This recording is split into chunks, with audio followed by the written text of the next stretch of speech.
নমস্কার বন্ধুরা, কেমন আছো তোমরা সবাই? আশা করছি তোমরা সবাই ভালো আছো। তো আমিও ভালো আছি। তো এইদিকে দেখো মেঘলা আকাশ, আর এইদিকে হচ্ছে কি সুন্দর ফুল ফুটেছে আমার গাছে। দেখো, তোমাদের সাথে না এগুলো শেয়ার করতে আমার ভীষণ ভালো লাগে। আর এই ফুলগুলো যখন ফোটে না, সারা দিন যেন চোখগুলো এই ফুলগুলোতেই যায় সব সময়। তো এই যে দেখো অনেক ফুল হয়েছে, কিন্তু পুজো দিয়েও অনেক ফুল গাছে থেকে যায়। আর গাছ একদম শূন্য করে না ফুল তুলে নিলেও কিন্তু গাছ দেখতে ভালো লাগে না। গাছের শোভা তো ফুল, আর ফুল তো ফোটে গোবিন্দের চরণে যাওয়ার জন্যই। তো কিছু দিয়ে পুজো দিই, আর কিছু থেকেও যায়, কিন্তু গাছে বেশ ভালো লাগে দেখতে কিন্তু। আর দেখতে দেখতে আমার এই গাছটা না অনেক বড় হয়ে গেছে, একদম নাগালের বাইরে চলে গেছে। এখন শুধু নিচের ফুলগুলোই পারতে পারি, উপরের ফুলগুলো আর পারতে পারি না, কিন্তু এত বড় হয়ে গেছে এই গাছটা।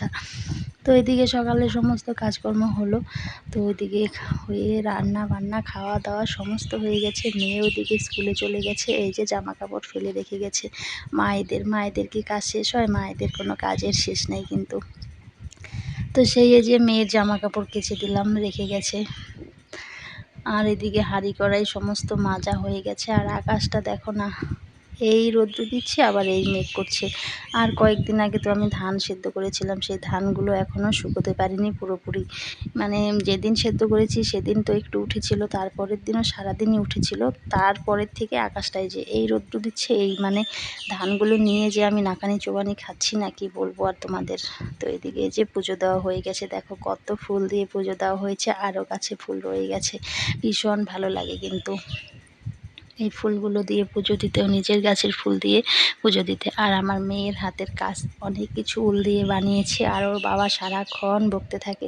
আমি বলি কেন বকো, পড়াশোনার বাইরেও অনেক কিছু জানা দরকার আছে। আমি যা পারিনি আমার মেয়ে তা পেরেছে, কিন্তু ওর উল দিয়ে কুশি কাটা দিয়ে দেখো কি কি বানিয়েছে। আর এদিকে বসিয়েছি দুপুরের রান্না।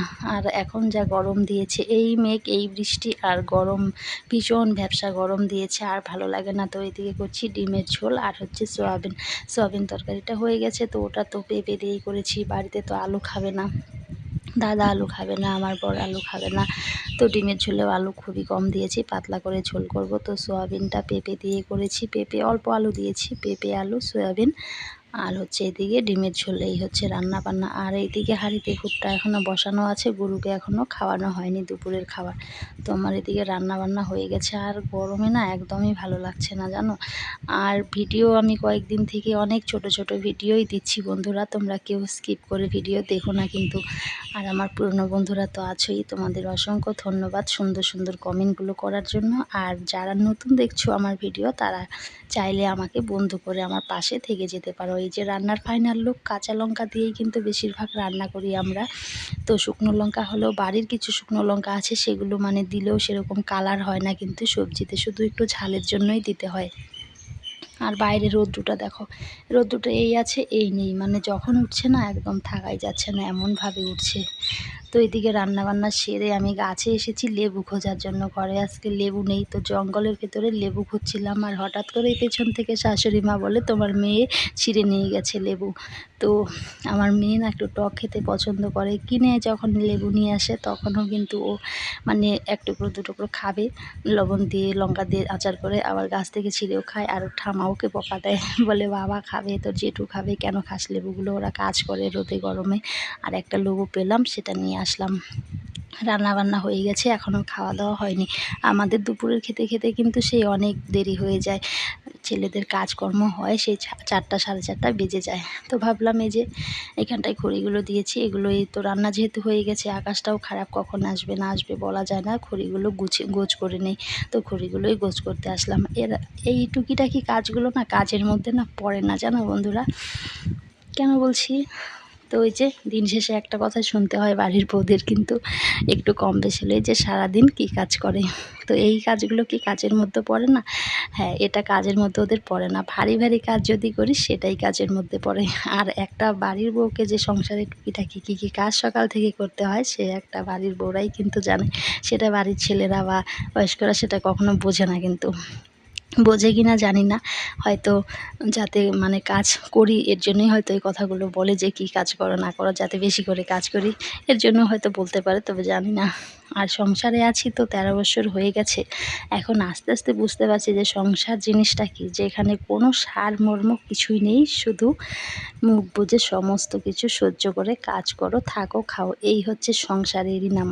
আর যদি থাকে জয়েন্ট সংসার তাহলে তার কোনো কথাই নেই। যাদের আছে জয়েন্ট সংসার তারাই বুঝতে পারবে যারা আছো। আর বর্তমানে জয়েন্ট সংসারে 12-13 বছর যে কাটিয়ে দিয়েছে এরকম চোখে কিন্তু খুবই কম পড়ে কিন্তু। তো যাই হোক, অনেক কথা বললাম। তো আমার এদিকে তোমাদের সাথে কথা বলতে বলতে খড়ি গোছ করা হয়ে গেছে। আর যা গরম দিয়েছে না, প্রচণ্ড গরম দিয়েছে, ভালো লাগছে না গরমে। আর এদিকে বেলাটাও কিন্তু নেই বেশি, 3:30টার মতো বাজে, 3টে 3:30 বাজে। রান্নাবান্না হলো, তো খাওয়া দাওয়া হতে তো দেরি আছে, তোমাদের বললামই। তো খড়িগুলো এখন নিয়ে রাখি, কালকে আবার দুপুরে রান্নার সময় লাগবে খড়িগুলো। তো আবার রাতে রুটি করব, তো রুটি তো এই খড়ি দিয়ে করব না, ভুট্টা গাছ আছে সেই ভুট্টা গাছ দিয়েই করব। আর রুটিটা রাতে যে করি না সেটা বেশিরভাগই তোমার এই মানে এটা সেটা দিয়েই করা হয়, ভারী কোনো কাঠ দিয়ে কিন্তু রুটিটা ভাজি না, হালকা হালকা কোনো কিছু দিয়েই রুটিটা ভেজে নেই। তো এদিকে খড়ি আমার গোছ করা হয়ে গেছে। তো বন্ধুরা, এখানটায় আমি মানে পুরনো বাড়ি, এখানটায় যে খড়িগুলো মেলে দিয়েছিলাম পুরনো বাড়ির দেখো চিহ্নটা আছে এখনও, খুঁটিগুলো বেড়াগুলো রয়ে গেছে। তাহলে বন্ধুরা, আজকের ভিডিওটা এখানেই শেষ করছি। Ta ta, by.